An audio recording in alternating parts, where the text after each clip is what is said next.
So I've been on over 30 flights with my 3 children. We first flew with Esme when she was about 9 months old, and we just haven't stopped. I'm going to be straight with you, flying with a 1-year-old can be tricky. I found the ages that were easy were like the newborn stage where they can't really move and they can't crawl around, and then from about 3 onwards, that was pretty easy, because obviously when they're older you can reason with them and they can watch an iPad and stuff. The tricky stages is when they are like, they have no comprehension of danger or anything like that, but they're mobile. So a 1-year-old is tricky, but there are ways to make it easier. The first thing I'm going to say is a mindset thing. It's only 4.5 hours. You can do anything for 4.5 hours. Even if the flight is pure hell, you can do it for 4.5 hours. When Esme was 16 months old and I was pregnant with Ira, we took her to Turkey and the flight was about 4.5 hours. And we got on the plane. I had given her as a treat a mini packet of Haribo. We were delayed on the tarmac, so I gave her them then. Then she had explosive diarrhea all over my lap, and I was wearing, kind of like today, white trousers, but they were linen, or like some fake linen. So they went see-through. So I had and it stank. So I had this massive orange stain on my lap, and I had to sit with it for 4 hours, and then like the 2.5 or whatever hour transfer on the coach after. So that was not fun, but I survived, and you will too, no matter what happens on this flight. So something that parents worry about all the time is other people's perceptions and what are other people thinking about your child.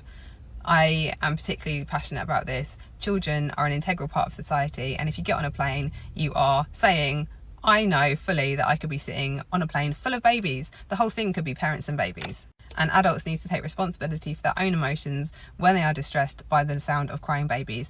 Adults need to bring earplugs with them. They need to make sure they are emotionally regulating themselves. It is not your job as your baby's parent to do that for a stranger. There are some things you can do to obviously make meltdowns less likely. So one thing that I would say is get on the plane last. You do not want your child cooped up on that plane for any longer than is necessary. So when they say, oh, families and babies boarding now and it's first, don't get on the plane, wait until you're the very last ones on. Let your baby, what if they're scooting or walking or whatever, do that around, get as much energy out as possible. I would also not put their seatbelt on them until the last minute, until you absolutely have to for takeoff.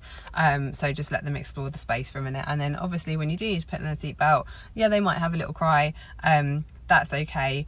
In terms of pain with ears, have them something to suck on. So if they've got a dummy or if they're breastfeeding or whatever you've got, cold washcloth, something to suck on when you take off because of the ear pressure thing, because obviously babies can't understand what's happening. Obviously I was giving my first child Haribo at actually all of them Haribo at 16 months old, and you might be like a better parent, but I would say there's certain snacks that can be really good. Try and avoid anything high sugar, because obviously it could go straight through them, like raisins often.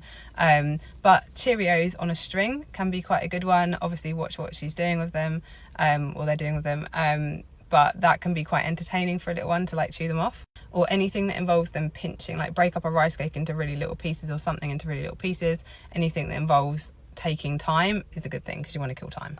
100% use a screen for 100% of the time if you can. That is your best friend. So if your child will watch a screen, then use it to its full advantage. I would also be with a 1-year-old be basically out of my seat most of the flight, probably. I would just remember following them up and down the plane for most of the flight. Yeah, it's not fun, but it is what it is, you know.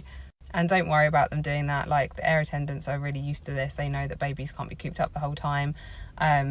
Yeah, so let them, I know crawling's gross, but what are you going to do? Like, I let my kids crawl around on the floor when they're that age. They're still alive, they'll be right. Just obviously watch what they're putting in their mouth. If they've got something they like to sleep with, so a snuggly or a blanket or a favourite teddy, definitely bring that. If they sleep, like, happy days, everyone's winning. Yeah, apart from that, also just remember, although that if your baby is crying, you might feel like all eyes are on you, it's actually quite unlikely that's happening. Sound doesn't travel that well on an aeroplane, so it's pretty localised to the area you are. Walk your baby up and down, like, people are used to it, and it's very unlikely anyone is going to be rude enough to say anything. Oh, something that I do think as well, emotionally regulating yourself is really important, and that can obviously help how the whole flight goes. If you get stressed and your nervous system's activated, your baby is going to pick up on that. They always pick up on it. So earplugs, if your baby crying distresses you, especially when you're around other people and you're feeling like embarrassed or whatever, get earplugs. Help calm your own like nervous system so that you can be present and calm for your baby. Make sure you eat well. Try not to have like loads of sugary carby stuff on the day of the flight. That never feels good. And drink loads of water. So you just want to be feeling as good as you can, so that you're ready for the flight. So just do your best, as we all do, and yeah, good luck and enjoy your holiday.